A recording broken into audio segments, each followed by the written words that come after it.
Drama serial मुसाफात की आने वाली एपिसोड में आगे जाकर आप देखने वाले हैं कि जो है महम, वो अपने इरादों में अब आपको कामयाब होती हुई नज़र आएगी। महम जो है, जैसे उसे खबर मिलेगी कि रिमशा जो है वो मां बनने वाली है, महम ने तो पहले यही सोचा था कि ये हथियार उसके पास अच्छा है कि वो दानियाल को ये बात करके उससे शादी कर सकती है कि वो मां बन सकती है, लेकिन रिमशा उसको औलाद नहीं दे सकती। लेकिन जैसे ही उसने ये चाल सोची तो अल्लाह ने उसकी ये चाल भी नाकाम कर दी। रिमशा जो होती है उसकी तबीयत ख़राब होती है। वो सुबह नाश्ता बना रही होती है तो उसकी तबीयत ख़राब हो जाती है। अचानक से उसको चक्कर आने लग जाते हैं, गिर जाती है। जैसे ही डॉक्टर को बुलाया जाता है तो डॉक्टर कहती है कि नाहिद बेगम से कि आप दादी बनने वाली हैं। तो अब नाहिद बेगम बहुत ज़्यादा खुश होती है और दानियाल तो फूला भी नहीं समा रहा होता।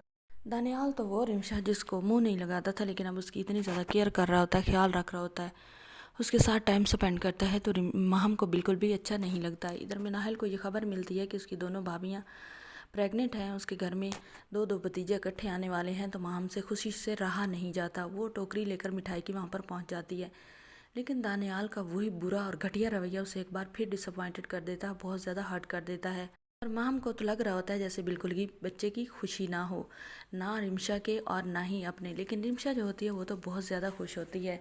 वो इतनी ज़्यादा खुश होती है, वो तो भाग भाग कर सबको मिठाइयाँ खिला रही होती है। और उसे सिर्फ अपने बच्चे की नहीं बल्कि बिलाल के और महम के बच्चे की भी बहुत ज़्यादा खुशी होती है। और वही बहुत तपाक के साथ इस्तकबाल करती है उसामा और मिनाहिल का।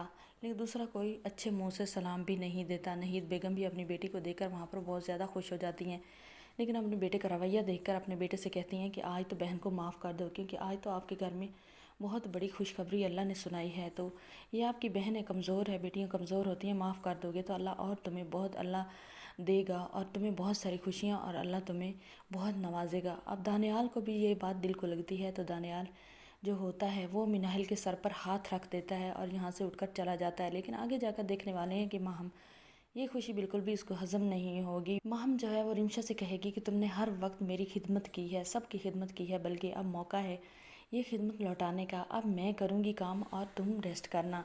अब रिमशा जो होती है उसे लगता है कि शायद उसके अच्छे दिन आ गए हैं, उसने जो अच्छाइयाँ की थी वो लौटाने का टाइम आ चुका है। लेकिन रिमशा को मालूम नहीं होता कि ये तो आस्तीन का सांप है। महम जो होती है वो तो उसके जूस में टैबलेट मिलाती रहती है, जिसकी वजह से रिमशा की बहुत ज़्यादा तबीयत ख़राब हो जाती है। रिमशा को हॉस्पिटल ले जाया जाता है, लेकिन रिमशा का बच्चा जो होता है वो ज़ाया हो जाता है। डॉक्टर कहते हैं कि सॉरी, हम आपके बच्चे को नहीं बचा सके, आपका बच्चा ज़ाया हो गया है। अब जो होती है महम, वो दानियाल से कहती है कि देखो, मैंने कहा था ना कि रिमशा आपको कभी भी खुशी नहीं दे सकती। रिमशा को बच्चा हुआ है लेकिन वो ज़ाया हो गया। देखो, मैं तो पहले से ही प्रेग्नेंट हूँ और भाग भाग के काम भी कर रही हूँ, लेकिन मुझे तो कुछ नहीं हुआ।